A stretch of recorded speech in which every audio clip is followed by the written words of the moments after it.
channelkeeni Mina Beauty and Healthy Cooking. walaal haddaan nagu cusub tahay please subscribe gambaleelka taabso si aad rukumato haddaa hore noola sii joogtayna like-ta share-ta commentiga yaan layga bakhiilin ka bakhiilina channelkiini waaye insha Allah dhiirigelinta waa xaqiina maanta waxaan idin wadaa naqshad yar ilaan aad u fudud maasha Allah gacanta qaybta kor la saaranayo ka bogasho wacan waa cilaan yar oo simple maasha Allah easy ah walaalahayga Soomaaliyeed ka bogasho wacan daawasho wacan insha Allah step by step u fiirsada si aad u fahantiin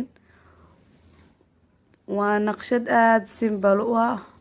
oo fudud maasha Allah waay maasha Allah soo dhawaada insha Allah haddaa hore noola joogtay like share comment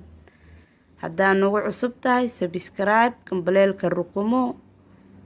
waa mahadsantihiin thank you for watching